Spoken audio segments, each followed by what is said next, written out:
Olha, galera, tô com o Onix aqui, ó. Onix 3 cilindros, esse mais novo. A gente tá pegando um problema bem recorrente aqui, que acontece um barulho no motor no carro, entendeu? Aí só para deixar uma dica aqui, ó. Ó o cárter como tá, ó. Deixa eu ver se consigo mostrar. Vê como o cárter tá amassado?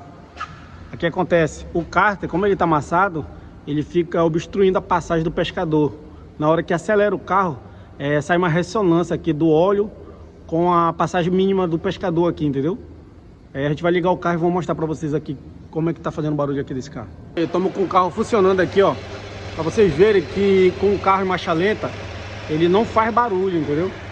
Mas a partir do momento que a gente acelera o carro, que ele dá uma alta rotação na bomba de óleo, que ela puxa esse óleo com mais pressão, ele faz o barulho por conta dessa passagem mínima de óleo que acontece aqui dentro do carro, entendeu? Vou mandar ele acelerar lá e vocês vão ver o barulho.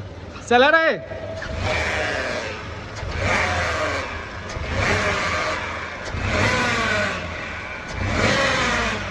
Tá bom?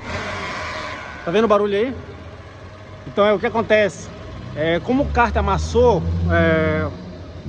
o motorista bateu o cárter no fundo, né? Porque esse carro aqui é muito baixo. Ele bateu o carro no cárter no fundo, ele amassou e tá obstruindo. Tem uma passagem bem pequenininha assim do óleo, entendeu? Então na hora que a gente acelera, que a gente dá mais pressão na bomba de óleo para ela puxar esse óleo do fundo do cárter, acontece essa ressonância. Então, pra gente não ficar batendo cabeça aí, ficar maluco aí, sem saber o que achar que é solenoide aqui, achar que é um problema no motor, não é.